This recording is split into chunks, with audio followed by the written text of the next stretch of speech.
Donald Trump is already publicly panicking about the looming debt ceiling crisis that his administration will face if he doesn't find a way to negotiate in good faith with Democrats. And in a furious Truth Social post, he not only threw former Republican Speaker Kevin McCarthy under the bus, he made it very clear that he is nervous about the political consequences of raising the debt ceiling. But before we unpack all that, if you end up liking this video and you want to support the channel, please be sure to hit the like, subscribe, and alert bells before you go. All right, friends, we have several things to talk about in this video, but it's always fun to start with a Donald Trump failure, a Donald Trump panic attack, which is basically what we're about to see.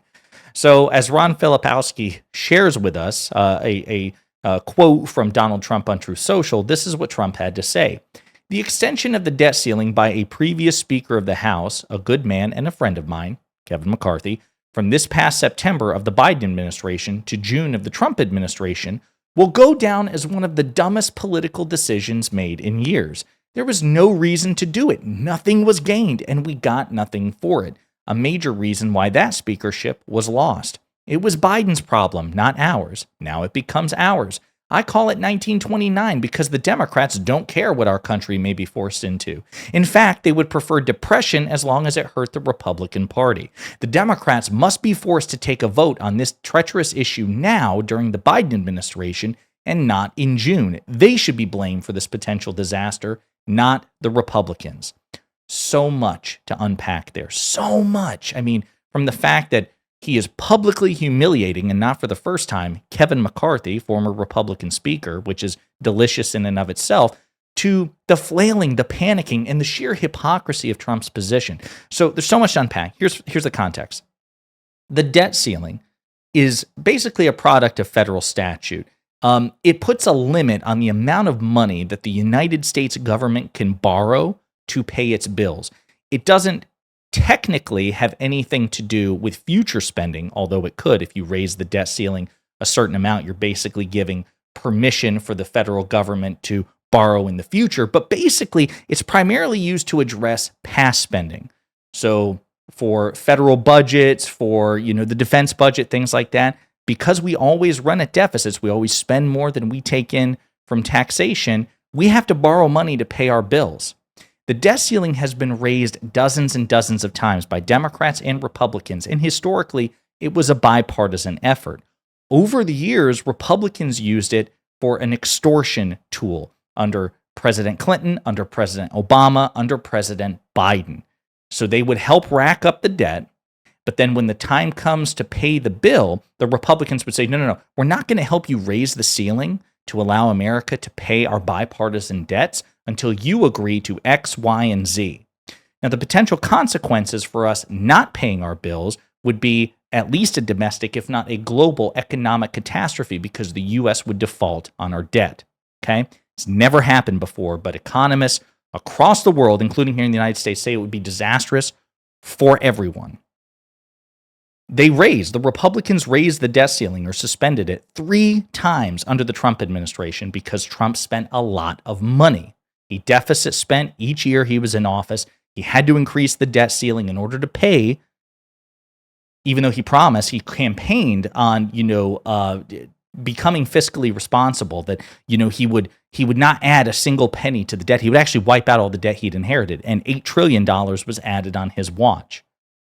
Then President Biden gets elected, and instead, Donald Trump, once he's out of office, takes the position that, well, you actually should use the debt ceiling as a negotiation tool. And I want to remind you, this is from last year, 2023. Trump was out of office, but he did a CNN town hall. It was already after he announced he was president or running for president.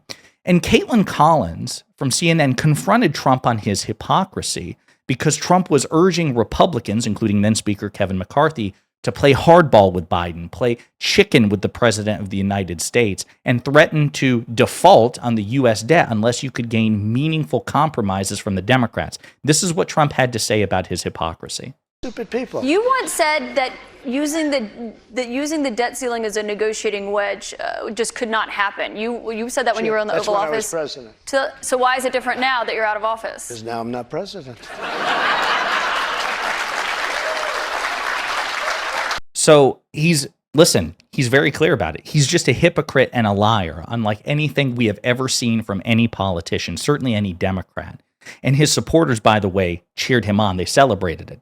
They didn't oppose it on principle, saying, oh my God, so you're a hypocrite, you're unprincipled, this isn't Christian, this isn't conservative, this isn't principled at all. It sounds like you'll say whatever the hell you need to do in order to win in any given situation. And the reason that he doesn't feel a particular shame about that, why should he? His supporters don't hold him accountable. His elected Republican supporters in the Senate and in the House of Representatives, they don't hold him accountable. Why should he give a damn? And he won the election after that.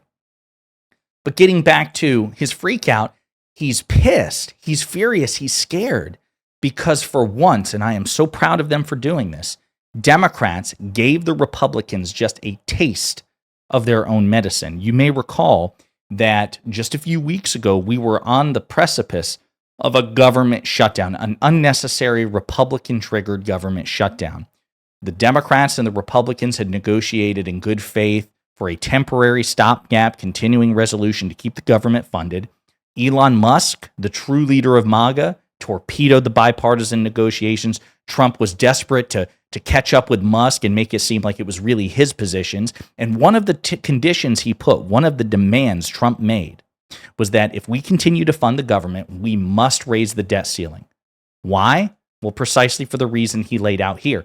He doesn't want to be the one who has to deal or make concessions to the Democratic Party when he becomes president. He wants to be able to walk in, the debt ceiling having already been raised to accommodate previous debt, and also with enough wiggle room for him to rack up even more debt, like, for example, making permanent the 2017 Tax Cuts and Jobs Act, which added $2 trillion to the national debt. He wants to make them permanent and potentially expand them, which would add even more to the debt.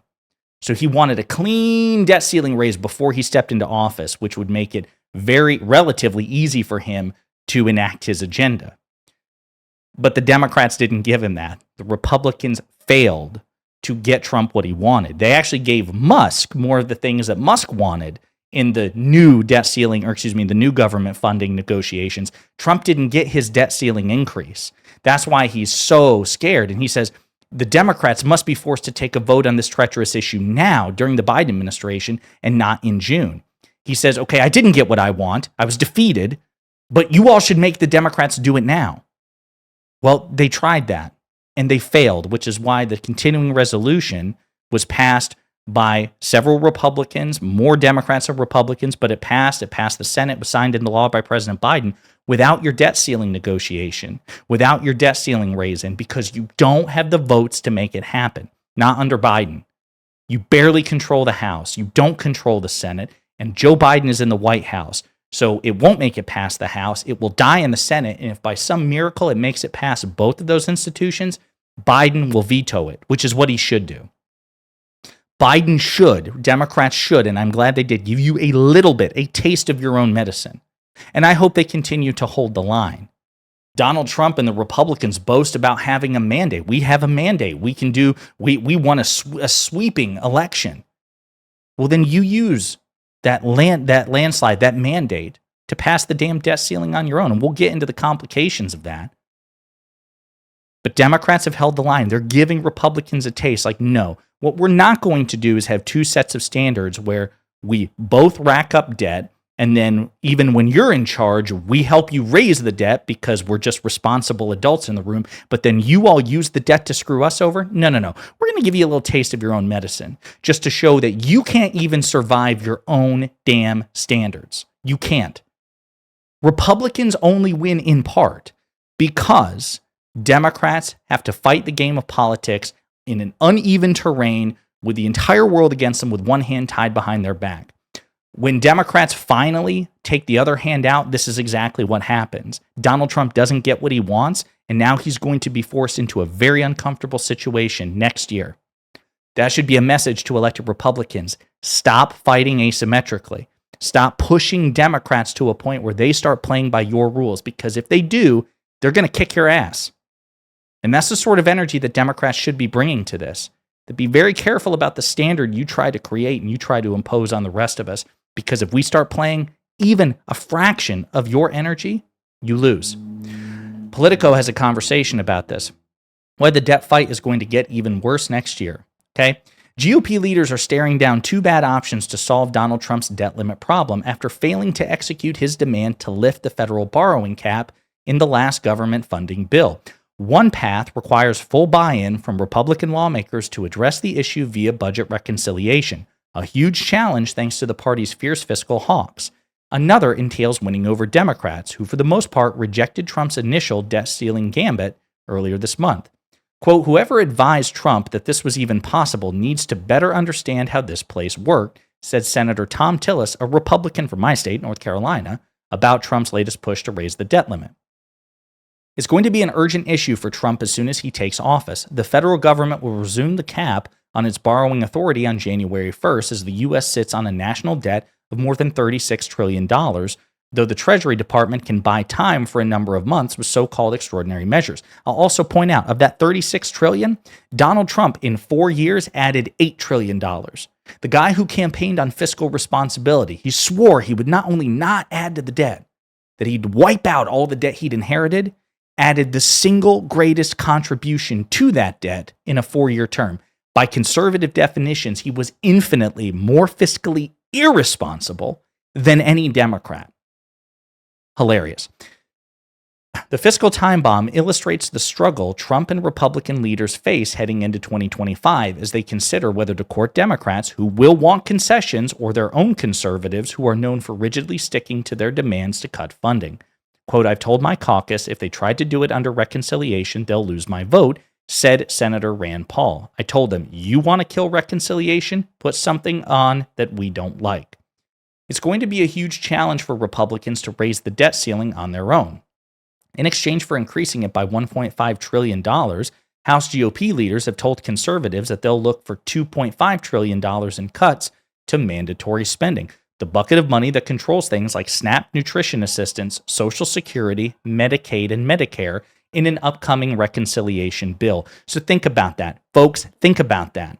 This is where they're kind of screwed because they swore after years, after decades of promising to reimagine Social Security, Medicare, and Medicaid, aka cut it, right? They recognize that that sort of rhetoric is the third rail of politics that could lose them elections. So then when Democrats pointed out the fact that Republicans want to cut Social Security, Medicaid, and Medicare, they swore up and down, no, that's not true. That's not true. Donald Trump campaigned on, no, of course not. I'll never cut Social Security, Medicaid, and Medicare. But now House Republicans are saying that's on the table. $2.5 trillion in cuts to mandatory spending. By the way, SNAP nutrition assistance, you're not going to get $2.5 trillion out of SNAP nutrition assistance. You're going to have to go after Social Security, Medicaid, and Medicare, which would be a blatant lie to the American people. Not the first one that elected Republicans have told, because, of course, they're infinitely more likely to lie than elected Democrats.